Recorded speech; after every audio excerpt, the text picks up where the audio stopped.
the channel. And today I'm so excited because I'm with my beautiful friend Molly. Hi Uh, everyone. we are celebrating our first year anniversary this month. Yes, So this is our anniversary video. And thank you for joining me today. thank you for having me. And perhaps you can tell our friends out there how we met. Our Yes, backstory.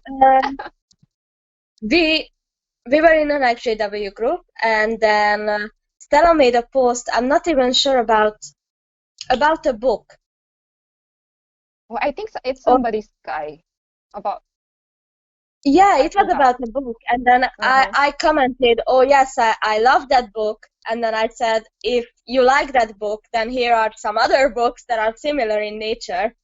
And then we started messaging away like, have you read this? Have you read that? Have you read this? Have you read that? And then that has been happening ever since. Yeah, until later.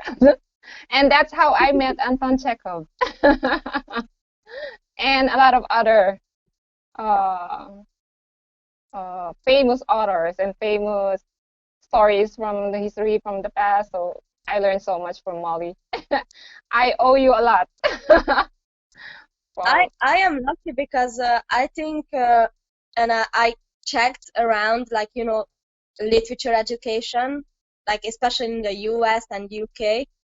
But I think Hungary has a very good literature education.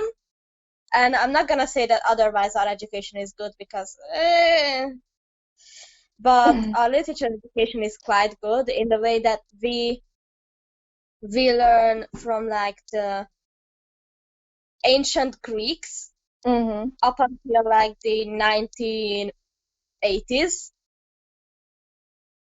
and that is how, and we go through like regions. So we learn some American authors, some UK authors, some Germans, some some Romance language authors like Don Quixote, uh, and that's Cervantes, the author of that one, and Chekhov, obviously, that's a big one. And the first book that I've ever read of his is Ward Number 6. It was like one of our compulsory readings. Mm-hmm. So it's a I love kind of that short, story. like 200 and something pages. And I read it and I was like, what? I need more of this guy. So I I came through our library and all that, and then I wrote my literature dissertation of Chekhov. And then I wanted to, my final exams, I also wanted to, if possible, get a topic that I could make about Chekhov. And then my literature teacher was like, "You need to calm down, okay? Like, you need to you need to do something else other than Chekhov, You, okay? You need you to." became almost a fanatic of Chekhov. Yeah, and But he, and he's just great in my opinion. He touches on very very big aspects of the human nature hmm in a way that still would stand in the 21st century, which is very raw. an impressive feat. It's an His impressive feat. approach, yeah. Okay, and that's how we met through books, literature. Yeah. So yeah. So I would like you to tell your story how you got acquainted with the J Dog. So what Oh happened back well. then? So I got indoctrinated at the age of 5, and So young. the funny story is that I was the only one to get indoctrinated in my family. So I was my family, my blood family, was like, "No, you're not doing this," and I was hmm like, "Why, yes, I am," and they were like, "No, you're not." Anyway, and then this JW family, a few houses away, like five houses between us, they quasi adopted me hmm because my dad was not at home because he got incarcerated, and hmm then my mom was not at home because she was never home. Mm-hmm. And so I spent a lot of time there. So it was quite easy for them to, mom is there, dad is there, the two kids are there, and they are well behaved. Mm-hmm. They are stable, or well, seemingly, and so it was easy for them to entice a kid who has like a very unstable family to be like, Mm-hmm. well, you could have this if you just believe in Jehovah. And I was like, wow, that's great. So I was baited into it, and I got indoctrinated, and I was in until I was like 15 to 16. I'm saying 15 to 16 because there was a period when I was a POMI, like physically out of mental home. Mm-hmm. But then, as I was growing up, I became more and more like my father, like in my looks, and I'm stubborn, just like my father. Like Mm-hmm. I'm kind of like a loner, and my father was too. So my mother was always like mistreating me in various ways. Like she would always be like demeaning and berating me because I was not like not like them, not like my mother and my sister who were, having all these relationships Mm-hmm. fail, like get into new relationships within like 2 weeks and all that.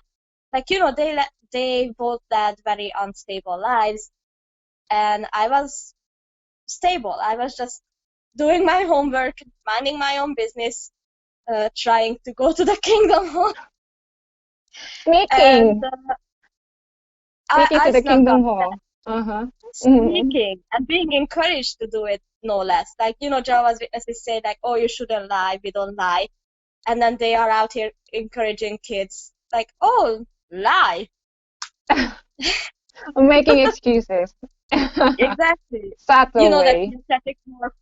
theocratic warfare is strong. So, Mm-hmm. so one day my mom caught me sneaking to a convention.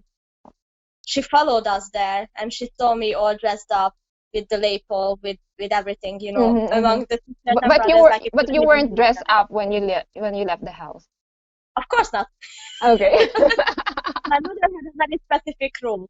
She did not buy anything that would cover Mm-hmm. my like, for example, okay, this is not a JW appropriate dress, but like this wouldn't fly with her because it covered my shoulders. Mm-hmm. And she wouldn't buy skirts that would cover my knees because she Mm-hmm. knew that JWs would want me to dress like Mm-hmm. that. So she was like, Mm-hmm. even if I liked it, regardless of the JWs, she was like, you're not getting it because you would just use it to go to their, Okay. their Mm-hmm. meeting, which she was right, but also not right. Like, I would have used it, but then again, I would have also worn it. Mm-hmm. And I remember one time it was my birthday or something, maybe Christmas, birthday. And like I said, I was the only JW in my family, so my grandma gave me money. Uh, like, well, significant amount, like enough to buy some clothes for the convention. Mm-hmm. Mm-hmm. So I, Mm-hmm. I snuck off with that money and bought a bolero, like, one of those like little To put like on your top. jackets, Mm-hmm. so I could wear anything and have my shoulders covered. And then my mother found out about the bolero, and she said, why? And I said, well, sometimes I get cold, and I, but not cold enough to wear an entire pullover, so bolero. And she said, okay. Suspicious. And she said, okay.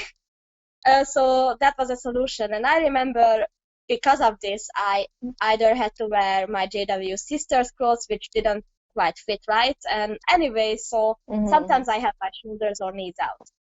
I tried not to, but sometimes I did.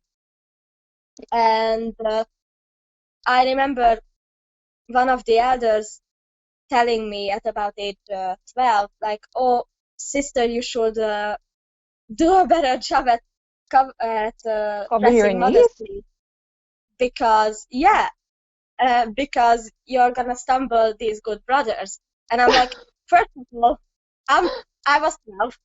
Second of all, everyone in the Kingdom Hall knew my story because I made sure to tell them that I'm not coming to the meetings because I don't love Jehovah or anything like that. I was like very panicky about that. Like I wanted them to know I'm not coming because I don't want to. I'm not coming because my mother is. Goodness. So And anyway, you were counseled. yeah, I wasn't even baptized, but I was already getting counseled for knees. By the way, what age did you get baptized? I didn't. I was You getting ready didn't? to be baptized when I left. Oh. Like I was preparing for the questions with an elder, and I was like halfway through it. And when my mother, tracked us down, and then she was like, "You will never meet them again, and if you do," and this is what she said, like, if I see you with them again, you have two options, and I will make you choose. One, I will set this house on fire and claim the insurance money that I have on it. Or two, I will set their house on fire while they are asleep and drag you to the other end of the country. So I was like, oh, I like neither of those options. So I just went, okay. And I sneakily dropped this letter into the letterbox of my friend saying, oh, hey, this happened. So, I cannot meet you at least for a second. But I did not tell them because I didn't want to scare them that my mother threatened with this. I was just like, my mother locked me in my room, which was also true. And they said, okay, and we kept studying over the phone secretly in the middle of the night, when no one heard us. And so whispering. Yeah, just like very sneakily, and I felt like I'm doing the right thing. And then one day this guy called me, who was classmates with my friend who I was studying with, and he said, "Did you know that she was cancelled for pornea?" And it's like, what? And did you know? He said, "Did you know that she also attempted suicide 3 times?" I'm like, what? And then he also asked, "Did you know that she's calling you an apostate behind your back?" And I'm like, wait, what? What? So I was like, okay. Like he dropped a bomb into you. I was just like, okay, what? So I called her and said, hey, what? And she was like, well, you're not here. And then we had this like big argument, and it ended when she said, "You're just like your mother." I was like, oh hell no. So she was like, "You're just like your mother," and I was like, no. That's very hurtful coming from your So friend. So I said, you know what? I will become an apostate then. And then ended the conversation. Like, that's what I said. You know what? I will become an apostate then. It's like a prophetic word. Of course, at that moment, I didn't mean it. At that moment, I hit like this spiral of like existential crisis. Like, I don't know, I don't know if anyone can imagine how much of a shock a 15-year has to. It's too much burden. It's too much burden on your shoulders. Yeah, imagine that. And I don't think people understand that, yes, a teenager, a very young teenager, can have an existential crisis. Like, for various reasons. Maybe you're discovering that you're gay. Maybe you're discovering, oh shit, my parents' religion is not what it seems. Or you're realizing something big about yourself. And anyway, I was like just spiraling out of control. And then I decided, okay, you know what? You never wanted me to pursue higher education. I will pursue higher education. So I was like, okay, you know what? Spite. I operated on spite. I did like the big things that they were always counseling me about, learning languages, devoting too much time to school, all that. So I was like, okay, you know what? Fine. You're gonna do all of that. You want an apostate? You get an apostate. I was like, okay, fine. I applied to this private program that's called the International Baccalaureate, and it's not private, but it's like a very high standard program. It's like quite hard to get in. They already require you to know a lot of things to apply. So they said, don't do it. And because they still tried to control you, even though no, when I was 15, I was in let me count real quick. I was just finishing up 9th grade. Okay. And in 9th grade, I met one of the most amazing men who ever walked this planet, my English teacher. And he was like, hi guys, this is me, what's up? I'm also going to run this elite program. Any of you interested? And I said, yes. And then, I talked about this program to my JW family because obviously I was stupid and young and I was looking for advice, thinking that, that advice would be worthwhile. They will support you something. And they said, don't do it. And then I was finishing up 9th grade at the age of 15. So a few months, 10 months passed by then. When they said, don't do it. So I was like, you said don't do it? Oh, I will do it. And then my classmates also bullied me for various reasons. And they said, oh, you're never going to get into that program. So I had even more fight, and I learned an entire new language in one summer. I learned Spanish in the span of 3 months. Wow. To intermediate level, to a level when I could have entire conversations in the language without major issues. And then I applied, and then they were like, yeah, come in, take this entry test. I did. And then I passed the entry test. So I went on and changed classes into this international class where there were 4 of us.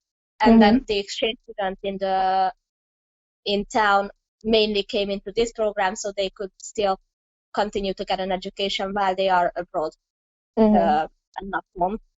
And that's where I met my current best friend and best friends. That's where I met them, and then that's where the programming fully started to end. That's where these last little bits were challenged hard enough so that I was like, oh wait, this is still coming from that stupid indoctrination, so we better stop that. And I was like, okay,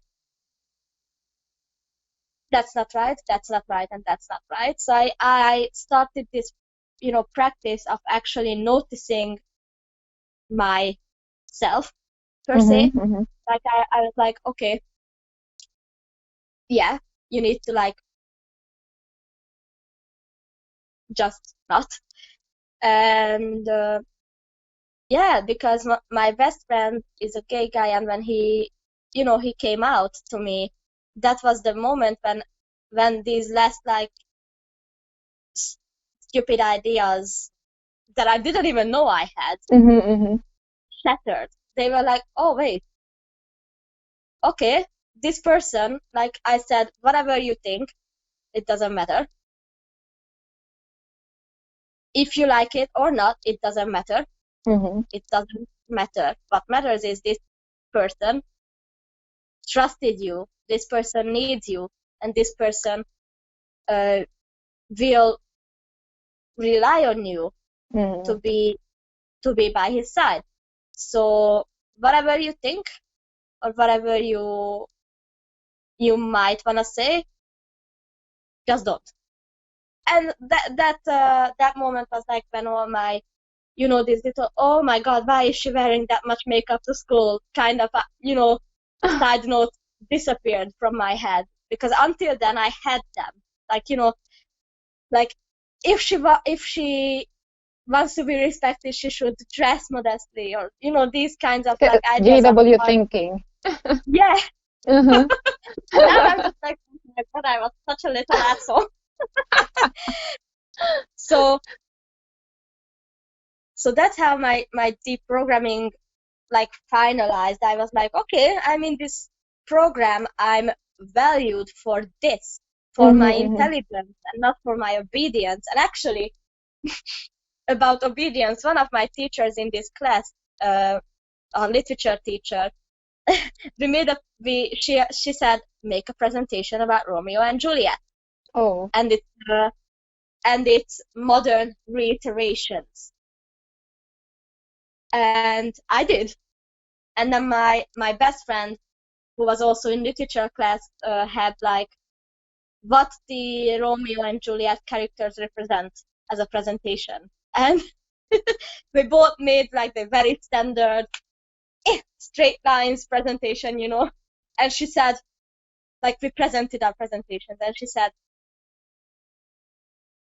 no, this is the most average, most by the rules presentations I've ever seen. You two, get out, remake these presentations to next week, and I want to see something that I haven't heard before.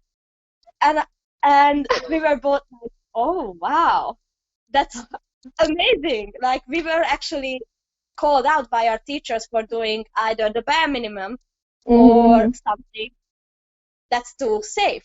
They were like, no, you're being too safe. Do something.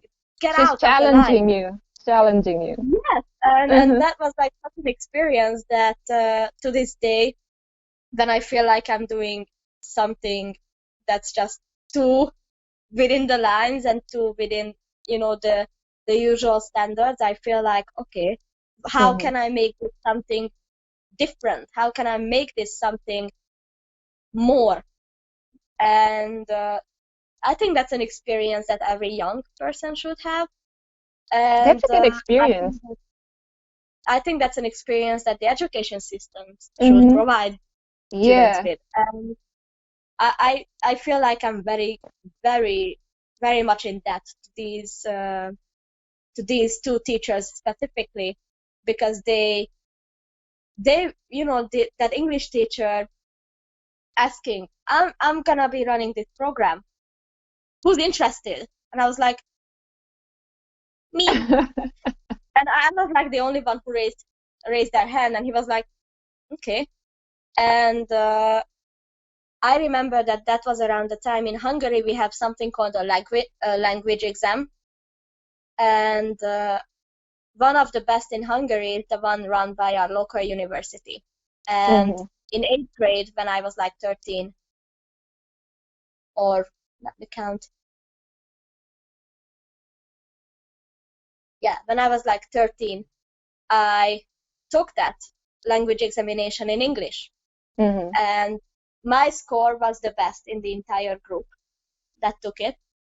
And I was like, wow, like that was the first time that my merit was acknowledged. And I was like, whoa, it's this like a feels huge great. accomplishment. Huge accomplishment. Yes, I was proud. And my JW family obviously knew I was proud. I had my certificate up on the wall. I still do. I still do. And what's their reaction? They were like, why are you so proud? It's a sin. And I'm like, because I studied my butt off and I did something. I was acknowledged in a very big way for something that I did. And they were like, and I can imagine the look. yeah, when I got into high school in 9th grade, I started working on, so there is like a standard, intermediate, and what's the other level, like higher Tertiary? level. Oh, tertiary?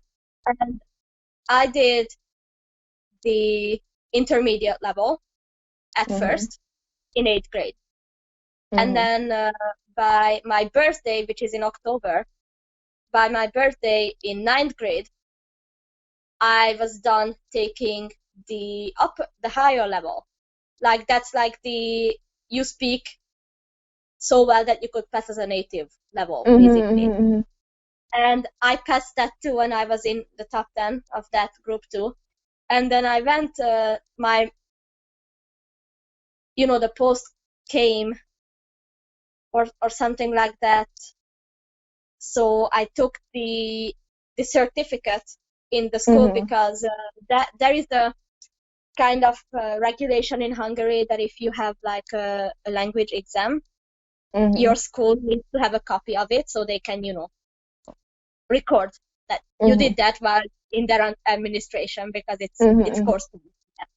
So I took it in, and I was reading my scores and all that because I got it that morning, and the post was outside of the door, so we were already on our way when we saw, oh, there's something in the post. So we were like, okay, grab the post and let's go. So I saw, oh, it's my language exam. So I just took it in my bag and did it. And my first class was English. So I was sitting there in the hallway just reading through it. And my classmates came up like all mockingly, like, what are you reading? And I said, well, my language exam results. And then they just snatched the paper and they saw that all the results and that I passed and all that. So they were like mocking me apparently for passing a language exam at a way younger age than most people do. Anyway, so I went in the class and the English teacher was like, hey, how are you guys? And I was just sitting there quietly ready to start the class, and this girl said, oh, she passed the higher level language exam. And then this English teacher said, because he heard the mocking in her voice, I guess. And he said, stand up, please. I said, okay, I stood up, and he said, please get out of my class. I have nothing to teach you. And I was just there like, no. And then he said, I'm just kidding. Please sit down. But he was That's like, a great boost. Because all the kids were mocking you at that time, and the teacher just he was such a funny and such a like paternal man. Like he always felt when someone was feeling bad, like emotionally. Like he was such an empath. Like we didn't need to look like for him to be like, oh wait, these kids are going through something. Like he was always such an attentive, like, hey, like during tests when you would look like frantic and stressed, he would be like, hey, are you okay? Do you need a minute? I can stay in for 10 more minutes for you. If you need to go out the classroom, just breathe a little, you can do it. And I was like, that's wow. And that's so I much was like, different from your Jada family who adopted you. yeah, and the I elders. just love. I to this day, I love that man. Like he's such a great teacher. I think that's exactly what a teacher needs to be. Like he. And I think I was still a JW when I did this. Yes, I was. I was. They always wanted him to postpone tests because they never got ready, and they were like, oh, he will allow us to delay the test anyway. And one day they bought this bar of chocolate and they gave it to me like, hey, can you ask him to postpone the test? And I said, for sure. So I take the chocolate and I go up to him and say, hey, so they want to postpone the test again, and I would just like to say that I don't think that would be fair for that part of the class that prepared. And I brought this chocolate to say thank you for your hard work. And then he came into the class and said, "So, hi guys, everyone, put your phones away, put your pencil cases away. We're writing the test." And I was just like, exactly. Because my classmates were just super well. They were always mocking him behind his back because he had such a soft heart, like he was always like, "You guys okay? Are you okay? Do you need a breather? Do you need a second? Do you need to speak? Like, please, if you need to speak, come into come into the teacher lounge. Ask anyone you see where I am, and I'm happy to speak to you," and all that. And they were always mocking him for that. So I was like, okay, no, I'm not going to let you take advantage of this man who Exactly. clearly like cares about what's going on. So that's why I told him, do not postpone the test, because they are using your kindness. I said this to him, and he was like, "You know what? We're not gonna postpone the test because I can tell that there are those in the class who are preparing really hard for each deadline exactly, and never ask for the test to be postponed. So we're not gonna postpone the test." And then he didn't. So, but He's my a good class never found teacher out. about that. My class never found out that it was me. They went into you complete with the bribing materials with the chocolate. Anyway, But I so mean, that was such a childhood. it was it was a lot of fun though. Like, we had a lot of fun times in my JW family. Like, a lot of it as well. I'm not going to say that it was all like gloom and doom. That would be unfair. But all in all, it's really not something that a child, like, you should not force a child to engage in religion so hard. You Yeah, can teach them, yeah. and I think you should, because they can decide. Mm-hmm. But all in all, I would teach children in a more neutral manner about all religions, and then they can, when they grow up, and then tell them, "Listen, here are your options. Don't pick any. Read these books by yourself. Make up your own Like, decision. read them. Like, go into your room. Here's the Quran. Here's like whatever versions of the Bible I could get. Here's the Torah. Here's this and that. All these like sacred texts, and then Mm-hmm. read them. And then if you have questions, come up to me and we can discuss." I think that's what it should be about, because if a child then ultimately is captured by one of these ideas, good. But it's a very interesting prospect um, when you look at statistics that, interestingly enough, Muslim majority countries have Muslim majority children, and then Christian majority countries have Christian children. Gee, I wonder why. It almost sounds like you're prone to pick the religion of your parents by default, because either it's like, this compliance of, "Oh, respect your elders," or it's like, Mm-hmm. "Oh, it's comfortable and I was baptized and I go to Mm-hmm. church here and again, so whatever, I'm a Christian." It's it's a weird prospect, and I think that religious people should It's not acknowledge it. really, yeah, we cannot call it education the way they do it. It's really Exactly. indoctrination. Yeah, Exactly. but the way you said it earlier, like present a kid with all the materials they needed to learn about religions and let them make up their Exactly. own mind. Yeah, that I for wish me is I wish I education. had that. I wish Mm-hmm. I just had it. Oh, the other day we went to the bookstore with my friend, like last weekend, and I was looking at the religion section, trying to see if they have maybe Dawkins or Hitchens, just out of curiosity. And there was an interesting book called Where is God in the Times of COVID? Wow. It's a And then new one.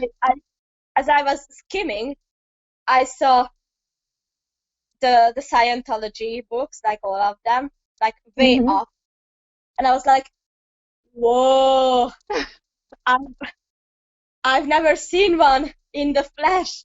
I'm like, I know these books, like I know they exist, but I've never seen one in the flesh. And I was like, whoa, am I about to spend money on this? And my friend was like, well, do you want to? And then I said, well, I mean, You're I would tempted. like to read them. I would like to read them. I would like to know exactly what the hell is going on. But then I ended up buying this book instead, Wow. which Oh, I is cannot. like an encyclopedia of psychology. Wow. My God. So I was like, yes, I want this, and I was like, okay, we can.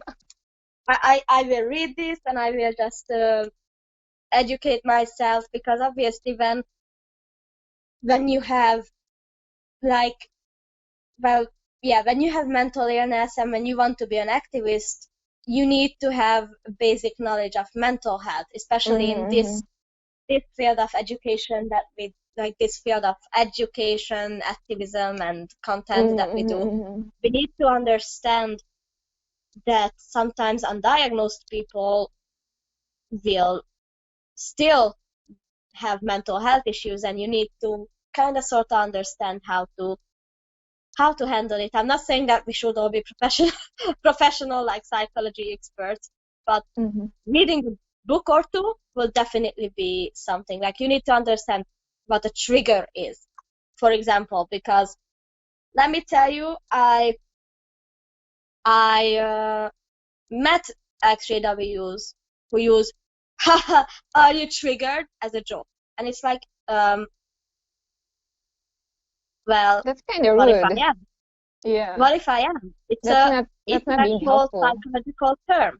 Hmm. And if you want to be an activist, and then it's also like, this scroll on by. If you don't like it, scroll on by. But when you're triggered, you're not being realistic. You're not Hmm. being logical. Your either your flight or your fight response Hmm. takes over, or you Hmm. flee. The basic Like, instinct. yeah, you're reduced to your basic instinct, and depending on what kind of person you are, you might freeze, you might be belligerent, or you might just exit. Boom, bye, I'm not here. Pretend Hmm. I never was. Hmm. And you, as activists, you need to understand that sometimes people, when they are triggered, yes, they are going to act irrationally, Yep. and you don't have any We right see a lot to. of that. We see a lot of that. Yeah, but it's not only that, but like, you need to, yeah, you need to acknowledge the fact that people are going to act irrationally when they are triggered, Hmm. and you cannot get offended at that. You cannot get upset at them for that. It's not their rational mind. It's their Hmm. monkey brain, okay? It's that like basic instinct where you're Hmm. reduced to, like, and I know that I am reduced to, like, my very, very basic, without any reason when I'm triggered. So basically, just, you need to understand that that it's a component that comes with XJWs. That, Yeah. yes, sometimes abuse victims are going to get triggered by certain jokes, and you need to understand that, and you need to respect that, and not just tell them to scroll on by, because guess what? That's exactly what JW elders tell abuse victims. Mm-hmm. Just forgive and Mm-hmm. forget. Like, but what if I don't want to forgive and forget? What if I actually want to improve the situation by telling you how maybe this joke flies in private? And you know, I learned this after being a JW and after leaving, that sometimes certain jokes are okay in private with those people whose boundaries you understand. Mm-hmm. Like me and my best friend constantly make like straight people jokes because neither of us are straight. But I know I wouldn't get up publicly and make Mm-hmm. those jokes because It would sound sometimes, offensive. yeah, yeah, and sometimes we make like very morbid jokes about how everyone should be gay. But obviously we don't mean it, and we will never say it on like a comedy Mm-hmm. special on TV or on radio. Mm-hmm. We will keep it to ourselves in private because we understand that each other's boundaries, like our boundaries, are Mm-hmm. okay with it. Our boundaries are completely okay to say this or that, but publicly, like I think that's also something that ExJWs need to understand, that private boundaries are a bit different than what you can say in public, because yes, you will make more morbid jokes to your friends than in public, Mm-hmm. just on the merit of you don't know every person in your audience, and you need to respect that. You should try to be as accessible as you can, because especially comedy, because comedy is supposed to be fun and not offensive and triggering. And I also have the theory of punching up and not down. Like if you make fun of someone less privileged than you, that's just you being an asshole. But if you make fun Mm-hmm. of a rich businessman who's clearly so-called like above you, I guess that's fine. Plus, you can also make fun of yourself when you when you mess up. It's fine to find humor in weird places.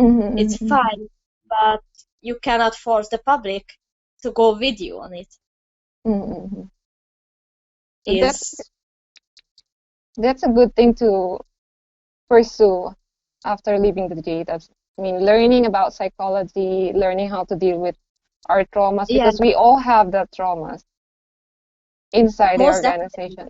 Yeah, yeah, because most definitely. uh-huh. I ca- for me, I call ourselves our survivors, cult survivors. So we all need help. Exactly, Yeah, exactly. getting rid But of all this. I had a conversation with this amazing lady who was part of the Australian Royal Commission, and she said, I I don't agree with those who despise the word victim, because guess what? I still am a victim of the abuse I suffered. Because whenever I can't sleep, it's because of my abuse. Whenever I wake up drenched in sweat, or whenever Mm-hmm. my husband wakes up to me screaming in my sleep, or whenever I get triggered, whenever my Mm-hmm. emotional health becomes compromised, it's because of that. So Yeah. it's still an ongoing struggle. And I guess what people need to really understand is healing is not a straight line, and it's never gonna end. Yes. Like Yes. you are gonna have times when you're like, oh my god, is it better if I go back? You are gonna have times when you're like, oh shit, what if they are right? Especially about this year. Look at this year, it's a Yep. mess. So it would be no wonder if you're tempted to think, holy shit, they are right. I better get baptized real quick or something. Like, it's understandable. And we need to understand that sometimes, uh, yes, as much as we are survivors, the impact is still, to this day, we bring with us. So, Mm-hmm. so I don't think I'm actively a victim right now, but I'm still a victim to Working the on it. aftermath. Mm-hmm. So, if that makes sense. And that is that is something that needed to be said publicly. Like, yeah, we're not necessarily just like, defenseless victims, but at the same time, we need to acknowledge that, yes, there are certain things that we will possibly never be able to do. Like, I will never be able to talk to people without hyping myself up first. Like, when we went out for birthday dinner for my best friend this Friday, we got to the restaurant first, and we were like, oh shit, we will have to ask for a table, don't we? We're just like, it's okay, just give me a second, I will gather myself and I'll ask for a table. It's fine, it's fine, it's fine. And to this day, when I'm with this specific best friend, and we managed to ask for a table or order without stuttering and messing up, we like high five each other, like, yes, I did it without stuttering. Yes, Success. and I don't think many people would understand these little successes of ExJWs, of having to speak to people, because you feel like you're back in the field service, trying to like be nice and speak to strangers some days. And so acknowledge these little successes. Even when I'm alone, I usually inside, obviously, then I don't say it outside and I don't high five myself. But when I'm like alone and I manage to not mess up a phone call or something, I'm just like, yes, I did it without messing it up. It's like tapping yourself in the shoulder. Exactly, and you need to acknowledge these little things, because real talk, like socially speaking, JW, they don't teach you anything on how to be a social human being. There's always a motive with JDubs when they approach other people. And even, I don't know if it's the same in the Philippines and in Macau where you live, but in here where I lived, we sometimes had these like fun get-togethers with other families with children, like 3 or 4 families would get together to grill. We set up the little like inflatable pool and swim and have fun and all that. But even then, it was not a stranger you met. It was those brothers and sisters from the congregation. And it was an obvious situation where if you say something, you will still get reprimanded. So somebody's watching. Yeah, so you didn't really have interactions with strangers without motives. And like the natural conversation. Exactly, like, oh, you're reading that book. I love that book. How are you? Or something like, oh, I'm so sorry to bother you. I'm just or something, because there are times when I see strangers with a book that I have been looking at, like, should I buy it or should I not? And sometimes I just want to walk up to them and say, hey, I see you're reading that book. How do you like it? Because I was looking at it, but I never do, because I'm like, no. I definitely am not ready for that.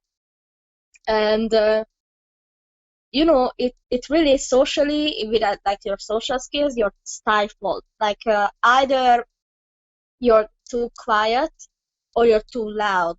Once you leave, you're just like, okay, I'm not holding anything back. But sometimes, we need to find that balance of healthy communication, and also realize, and I'm not sure if it's a problem for anyone else, but I know that it's a problem for me, that I always feel manipulative when I say, like, someone asks, oh, is this or that better? And whenever I say that is better, I feel like, oh no, but what if they actually like the other one better, and now I just manipulated them into buying that other thing? And that's a big thing that needs to be overcome, I guess, for others too. I bet Mm-hmm. I'm not alone with it, because when you're a JW, you're always manipulating people into buying whatever you're selling, and You always once you have get this out, practice yeah, conversation with people. Yeah. It's just exactly, so fake. Yeah. It's you're exactly. approaching them to get something from them, not really trying to help them. That's how I see it. And I had that Exactly. problem after leaving the witnesses. Like it's so hard to communicate with other people. Yeah, it's so Yeah. hard. And not to mention, there is religious trauma syndrome, and it's a very like kind of new thing Mm-hmm. that hit the mainstream in recent years. That it that is like, it's a complex form of PTSD. There is PTSD, and then there is like complex PTSD. And PTSD, not like it's any better or worse than complex PTSD, but PTSD is a bit easier to pinpoint to a Mm-hmm. Mm-hmm. specific event. Like it's a specific thing that will that will cause you to And it's experience well documented already. the PTSD. symptoms. But Yeah. CPTSD is like, oh, there is just no way to pinpoint what causes you this stress Mm-hmm. Mm-hmm. disorder. It's your trauma is just so multifaceted and layered and so complex that it's just impossible to pinpoint what will trigger you, or Mm-hmm. what Mm-hmm. exactly is that it caused it. And it's called, one of these disorders is religious trauma syndrome, which means that your your trauma is religious based, and Rooted it's in the based on religion. you losing your religious background and community after having your identity wrapped up in it. Mm-hmm. And one of the things it can do is it can make it triggering for you to experience similar situations, such as, I hate having to be pushy and persuasive. I'm not. Like, Mm-hmm. if I need to convince someone, or if I hear, I don't know, I'm just like, okay, bye. Like, I just won't do it. I can't be pushy. I cannot bear to like having to push people or having to convince people. If they don't want to, they don't need to. And I think like I have the same thing going on with me. I'd rather buy something than sell something to other people. It's just the same thing, right? It's like it's yeah, much easier just take it rather exactly. than selling them this thing. And Like with I had this um boss telling me, like, you need to be more pushy, and I needed to take a break to just cry about it, because I was like, I can't be pushy. And she was listening to me making calls, and she was like, you need to be more pushy with these people, and I'm like, I can't. I that's the literally trauma. can't. Like, and then, can you imagine someone breaking down, like crying over being told you need to be pushy? Obviously not, but it's related to how we were told to you need to be more Mm-hmm. pushy when we were out in field service. Mm-hmm. Like, you need to be more convincing. You need to be, like a snake oil salesman. Yeah, So so that's what we are. that can obviously be very, very close hitting when you're told again you need to be more pushy. Mm-hmm. And it just freaked me out so bad. and and obviously it's something that, well, you can overcome with medication and cognitive behavior therapy, but Mm-hmm. you never really will. Like, obviously you can be and you can get better. I'm not saying you won't, but healing is not linear. Sometimes you're gonna be like, oh, I feel worse today, I feel better today, i am I am ready Mm-hmm. to just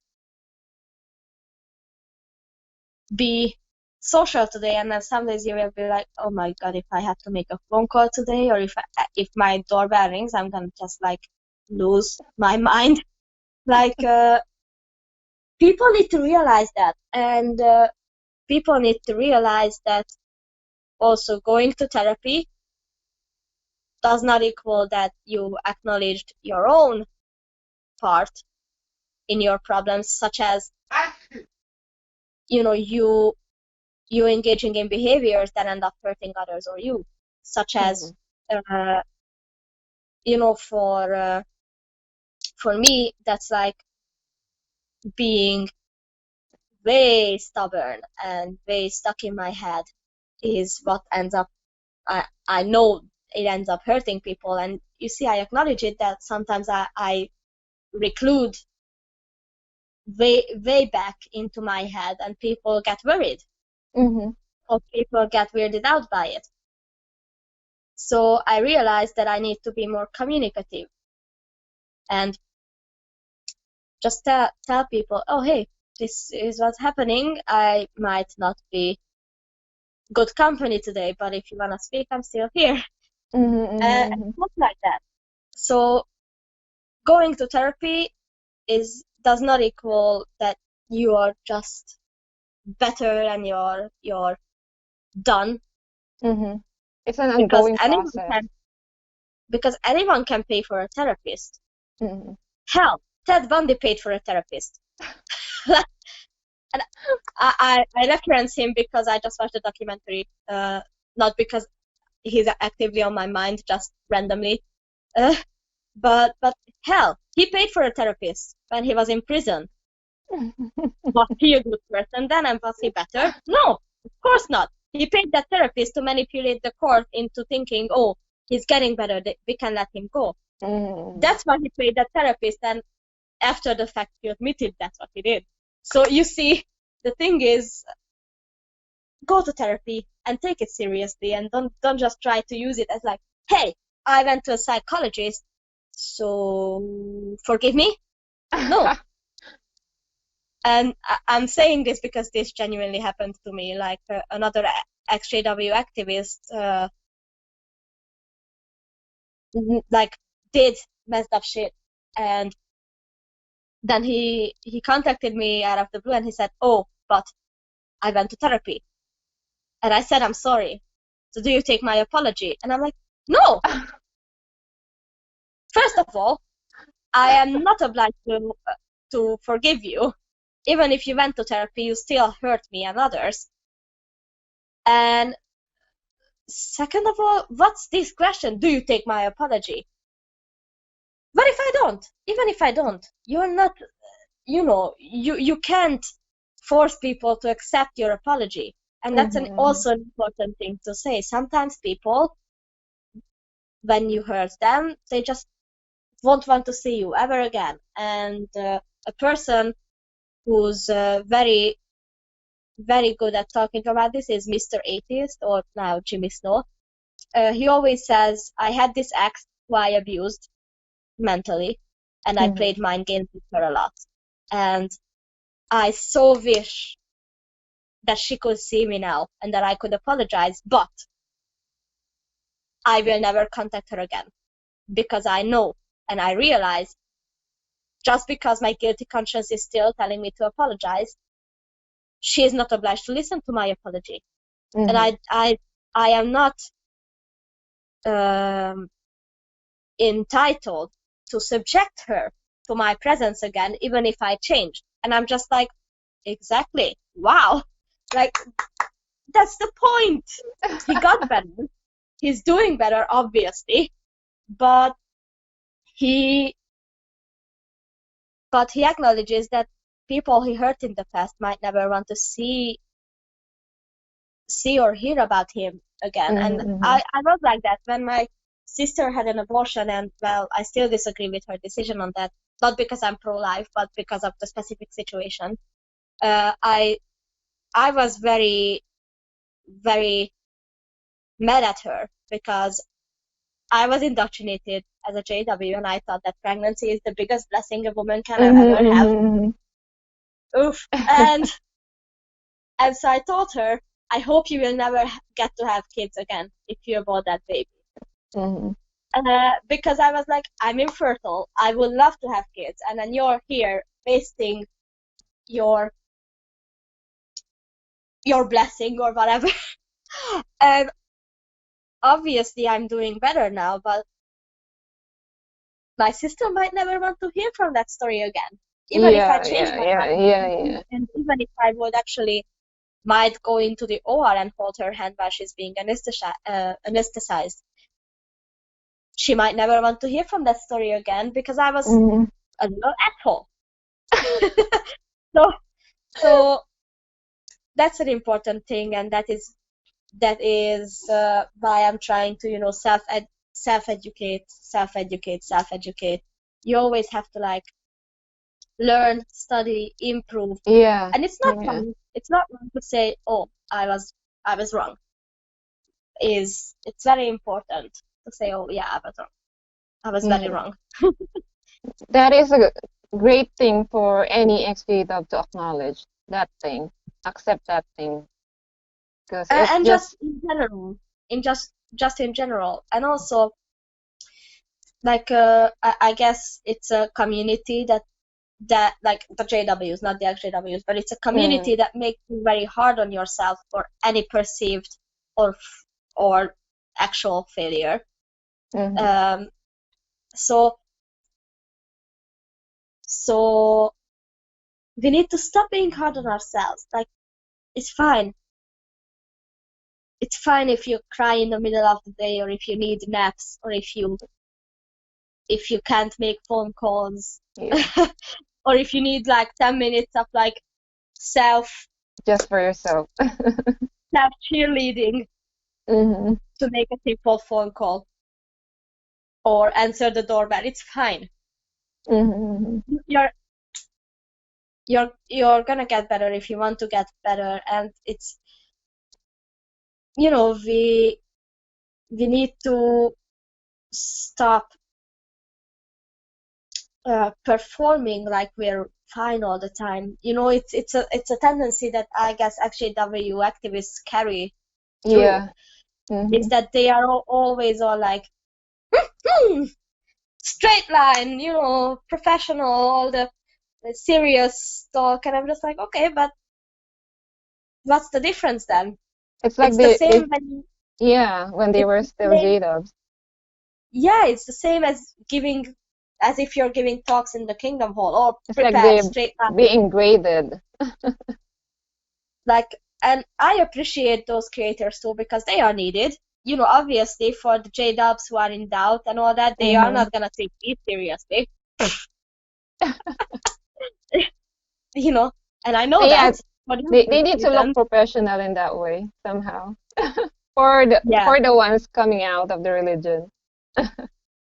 But then again, it's I like to like envision a path for myself when I am a human activist, not an XJW activist, a human activist. I'm for Mhm. human beings, not XJWs or JWs or Catholics or Mormons or whatever. I'm for humans.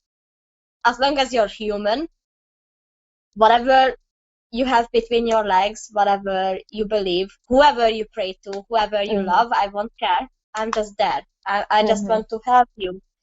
And if you need help, I hope you get it. Even if it's not me, or if you want to speak to me, cool. That's fine. As long as I know that you're coming from a place of genuine want to conversation, I will be there, even if we like fundamentally disagree. Like in one of my recent videos, I talk about Paul and Morgan, and well, we couldn't disagree more. Basically, is how I could describe our situation with them. But if they wanted to have a conversation and they were genuine about it, I would be like, okay, fine, whatever. You know what? You're Pentecostals, you're fundamentalists, and you continually make like homophobic content, but you know what? Fine. If you actually genuinely want to understand a queer person, and you You have to actually talk to genuinely one. like, if you actually want to talk to an atheist, you know what? Fine, contact me. I can talk to you, just Paul and me, just Morgan and me, both of you and me, publicly, privately, whatever. I'm like, Mhm. okay, let's do that. If you want to, let's do that. Because in the end, uh, these conversations are not about convincing the bigots that they are wrong. It's about Mhm. convincing the audience The that they audience. are wrong. Mhm. Because it's obvious they are not gonna change their mind. It's obvious. Like, they are too far gone for that. But the point of activism is to warn the public, to spread actual Awareness. scientific information and Mhm. awareness, and to help, in this case, for example, queer kids, gay kids, so that they don't feel like trash because of that content, but they can see an actual queer person saying, well, I used to believe that, and look at me now, here I am with like 4 pride flags in my apartment, and Mhm. like a platform where I constantly call out homophobia, and in my life I always do that too, whenever and wherever I see them, and my family is fed up with it, but whatever. So it's like, that's the point, intercepting bad ideas. It's not convincing the bigot necessarily, it's to show the audience or those on the fence the actual Mhm. facts, and intercept Yeah, the, on both these sides. bad Yeah. ideas. Mhm. And that is kind of why I want to pursue a higher education. I want to become an expert in psychology. I want to take a psych course and get a psychology degree. Mhm. But yeah, I have it in the plans for 2021. Or if not that, then I would love to have a law degree and get into lawmaking, because there's an obvious discrepancy in the law here in Hungary, because abuse laws here are like terrible. It's like it constitutes physical abuse only if it requires more than 8 days of hospital care. Wow. And that's like, do you even know how hard you have to beat someone to be in the hospital for 8 days? Very hardly. Like, that's like, There's really need to be change. yeah, and it's it's a weird thing, because any organizations that have children in them, which Jehovah's Witnesses do, and any organizations who have adults and children together, Mhm. and who are accredited within the government, which fun stuff. That means that they sign a contract with our government Mhm. saying, yes, sir, we will oblige to all Comply. of your codes and Mhm. all your laws, and we will, obey. And basically, Jehovah's Witnesses are an accredited organization. And an accredited organization, if there is child abuse or any sort of abuse, they immediately, without hesitation and without delay, have to report it to the police. And I spoke to an elder last year who said, Mhm. well, it's not our place as elders to report it to the police, it's the parents' place. And I asked, but what if the parents are the abusers? And he said, well, I see that you're passionate about this topic, uh, given that you're an abuse survivor, because yes, I told him I'm an abuse survivor. So what then? Because my parent was the abusive parent, or that who abused me, and even if it was not sexual abuse, abuse is abuse. Yeah. I'll buy it. There are different degrees, obviously. Yeah. And I know that mine is like a drop in the bucket. Like I know that my story is far from being the worst, and far from being like tragic. And I definitely know that my story is not the one that needs the most attention, because I got out kind of scrap free. But I said, well, yeah, what if the parent is the abuser and you know about it? And he said, well, in such a case, uh, there's a, and he said, like, I can tell you're passionate about this topic, but we cannot keep talking about the Elder's Handbook, because I have the Elder's Handbook, and I whipped it out and opened it at the child sex abuse section and read it to him. And I was like, and he was like, oh You know shit. it better than him. And he was like, oh shit. So, and he said, well, yeah, because the two witnesses are needed. And he was like trying to explain it. But then I was like, no, they are not needed. Like, why? Do you think someone, and any semi-intelligent or even the dumbest person on earth would know that child abuse is illegal? So obviously you're not gonna do it with people around. Yeah. Common sense. Let's not kid ourselves. So yeah, that was an interesting conversation, and I recorded it. But sadly, my phone decided to refresh itself and delete all my files, so I don't have the recording anymore. But alas, there are more kingdom halls for me to go to once stuff reopens, and more others to Talk to. quote the Shepherd the Flock of God book at, which I plan to. I actually plan to like do that, but first of all, I will need my hair to go Hair. back to the natural color, because I don't really think it's an image that does not say apostate when you have purple hair.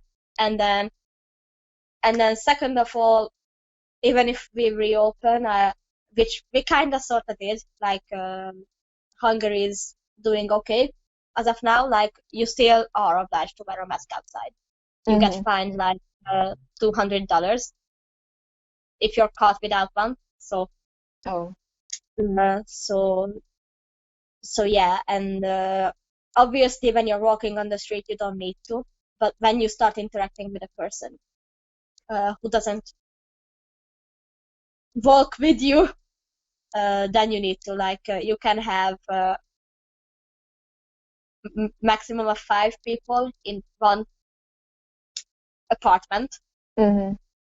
So we are reopening slowly back to normal and all that, but anyway, yeah, it's once it becomes safe, I want to travel to battle. I want to, like, go in there. Infiltrate. And I am curious to see, because I want to dress up as a full-blown JW when I go there. Okay. And I want to be like, so what do we do about child abuse? Innocent question. And because they do these free tours of our battle in Hungary. They have these free tours. So I don't know if they are open for the public, but I know I have been there. And when I was there, I decided, oh my God, I want to marry a battle. No. That's a bad idea. Exactly. Now I'm just looking back and I'm like, oh my God, you were so young and so naive. I'm telling you, I married one. Oh my God, really? Oh. Anyway. Oh no. It's a bad idea. It is It's indeed. a really bad idea. It is. I mean, But then, back then when I was a kid, I was like, oh, this is the spiritual haven. This is this is where all the Really, good things happen. really look up to better Yeah, life. I was like, Yeah. I was like, wow. And so we were like, either we want to go to the Gilead school. I guess that's the former name of the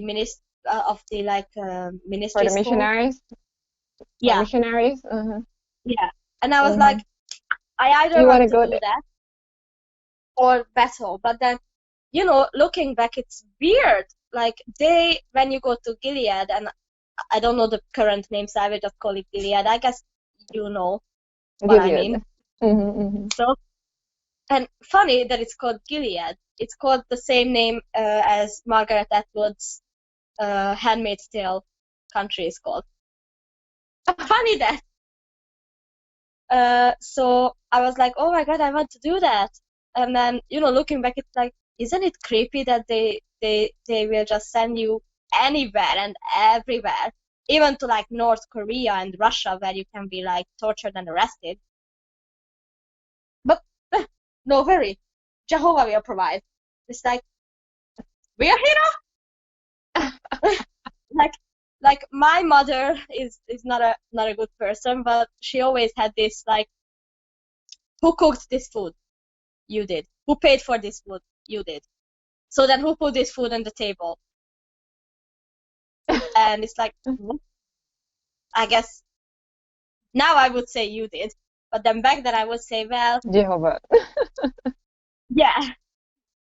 And it's like, no.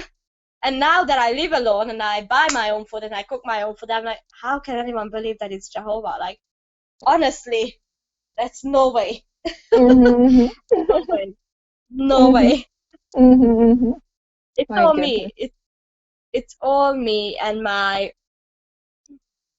willingness to like just work and earn my money and take time out of my day to cook good food. That that makes it possible. It's not God of any form, to be honest. Hmm. Hmm. You made a lot of accomplishment after leaving the JWs. You made, I mean, you better yourself. You It's became important. independent. Yeah. Yeah. You need to like first of all, don't worry about getting independent. It takes time and it takes a lot Hmm. of effort, and depending on your starting point, you may or may not be able to accomplish it yet. But it's fine. It's fine if you just take it slow. Like I I was away from religion for like 7 to 8 years. Way, way longer than me. This is this is my ninth year away from the JWs and my eighth year away from like religion. So if you consider that, I started activism like last year. So just last year did I feel ready and stable Hmm. enough to be like, okay, I guess I can try and help people, maybe. So I was like, okay, maybe that's fine. So if you Hmm. need a decade, if you need a decade to recover enough, or if you can never speak out publicly, that's also fine. If you just focus on yourself, you already saved one person, Hmm. and that's already more than the JWs can tell about themselves. Like Hmm. if you get yourself out and just yourself, you already saved one person, and that's more than enough, in my opinion. Hmm. I think we covered it all. So I wasn't even able to ask the questions, but I think we covered it all during the conversation. The topics that we want to bring up. about moving on. What steps did you take to become what you are right now? And what are your dreams? I think we covered it all. What do you think? Do you want to add I think more about your dreams and your aspirations? yeah, but one of my biggest dreams is I am working on a novel that I want to get published. Mm-hmm. So that would be great if that would happen, but it requires like a lot of money, obviously. And obviously, I want to get. I am leaning towards a psychology degree because I want to actually be an expert at religious trauma. Just Mm-hmm. the sheer fact that people don't believe it's real and people don't believe it's child abuse, but then look at us still as full-grown adults living alone, having our own children and having work Mm-hmm. and all that, and we still struggle with basic things like making a phone call Mm-hmm. or talking to strangers because it reminds us of that experience. Mm-hmm. So That's a so good. obviously there is something wrong with indoctrinating religious ideas into children because otherwise there would not be this um, big big mental health issue within atheists previously who were previously religious, Mm-hmm. because there's obviously a reason why people leave religion behind. It's not like fun.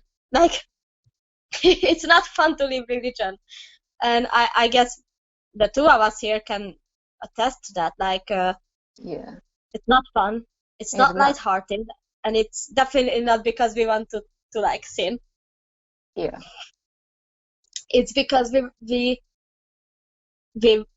we realized something was morally wrong. And when you realize that, you just can't stand like, oh, that's fine. You know, when you realize something is really really wrong, your heart, your conscience won't allow you to stand by, and it's very hard because religion makes you identify by the religion and not by you. So Mm-hmm. when you're in religion, you identify as that and not as you, and that's You lose your a own big identity. thing. And then you get out and you're like, okay, but who the hell am I? And that's a very big trauma, like, Yeah. believe it or not. And even if it's not inflicted physically, it's trauma, and it's something that needs to be addressed and acknowledged in the scientific and in the psychology and psychiatrist community, that ex-religious people, especially ex-fundamentalist people like Mormons, JWs, Scientologists, Hutterites, and Mennonites, Amish, Mm-hmm. we need help, professional help. Like, don't don't let us slip away by not acknowledging the big elephant in the room that's called our ex-religion. Like, I was diagnosed with PTSD, but my doctor never really asked questions about my upbringing as a JW as much. Like, she's very helpful. Mm-hmm. But I told her my story, and I told her, yeah, I cannot sleep, and I kind of sort of have days when I just really don't want to be alive, and I don't think that's normal. And Mm-hmm. she's like, yeah, that's definitely not normal. So tell me more about yourself. So I did, and then she, I guess people are uncomfortable, Mm-hmm. um, Addressing the real uncomfortable. issue. Yeah, because and Richard Dawkins says it very well in The God Delusion. He says religion has the utmost respect, even though it has nothing to respect about it. Because when you go to a therapist and you tell them your story and what you witnessed as a religious fundamentalist kid, they don't really acknowledge the religion aspect. They like skim over that, and then they just continue to talk about what you witnessed, but discarding the religion part of it because it's like impolite or whatever to talk about religion in a bad way, which is, I think, possibly the biggest mistake that therapists can make. As helpful as my therapist is, I would still love it if Hungary had more, because I don't think Hungary has a religious trauma expert whatsoever. I don't think religious trauma syndrome is known in Hungary at all, like at all, and that is a loss, in all honesty, because obviously we need professional acknowledgement and professional help, because it's not just fun and then you just left because it felt like fun. You left because something really bad happened, and because something affected you badly. So obviously you can't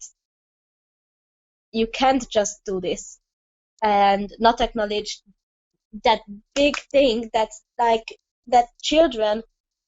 A 5-year-old, what does a 5-year-old know? Nothing. Why would you say, oh, this 5-year-old is perfectly fine to decide about this religious identity and form her entire life around it? No. A 5-year-old is not. I currently have a 5-year-old nephew, and nope, that kid, and he's not stupid by any means. He's a very lively, very smart, very lovely kid, but let me tell you, no. That kid is definitely not ready to be like, oh, I guess I will be a Jehovah's Witness now. Like, and that's what I did. It was like what I did, and my entire identity was expected to be wrapped around that, because obviously that's what most religions. That's what they're aiming, yeah, really. So I don't think it's fair for children, and I strongly believe that there should be some safeguards. Like, you can talk about religion with your kid, but don't force them to get like baptized and to go to Sunday school. Maybe send them to Sunday school. It's fine. It's like 2 hours on a Sunday, not really gonna hurt. Unless they get like this very zealous preacher teaching them. It's fine. I think that's fine. You should be cool teaching children about the spiritual and religion, because the critical thinking skills need to be sharpened in order to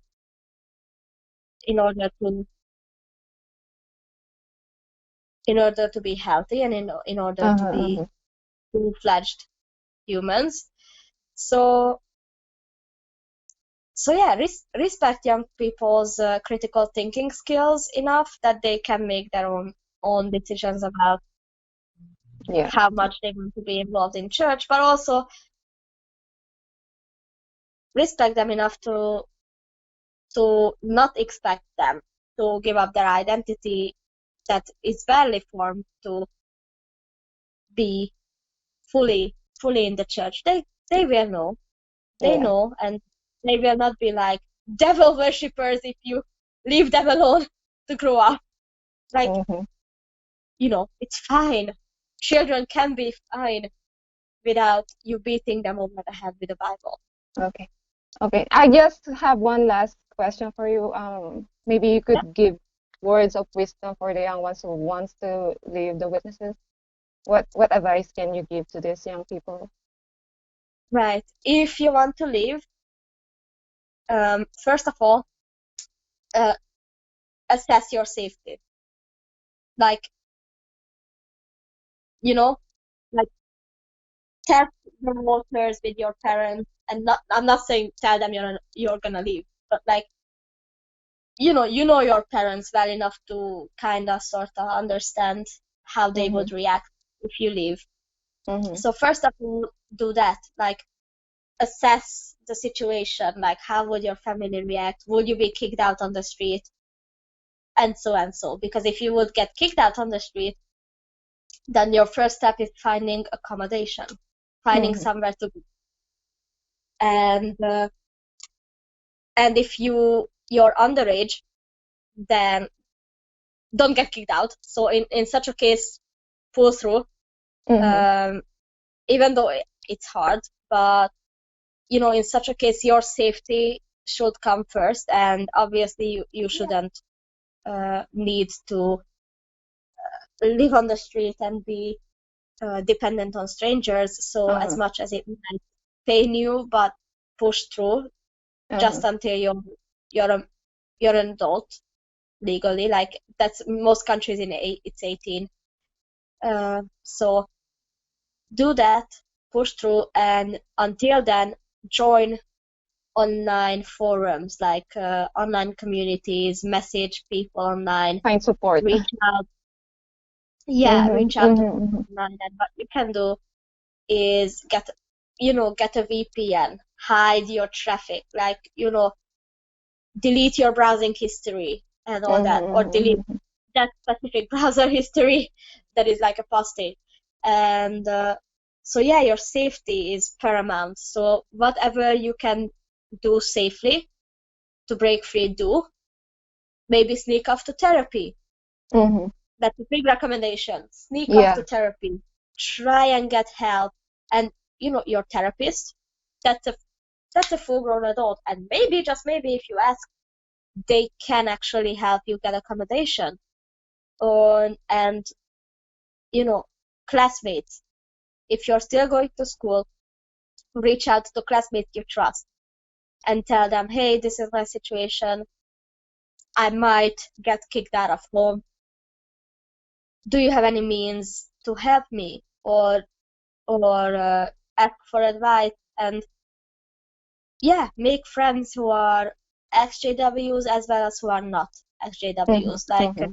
in my experience, uh, the best people who helped me the most in my healing and in my recovery were those who had nothing to do with the JWs ever, Uh-huh.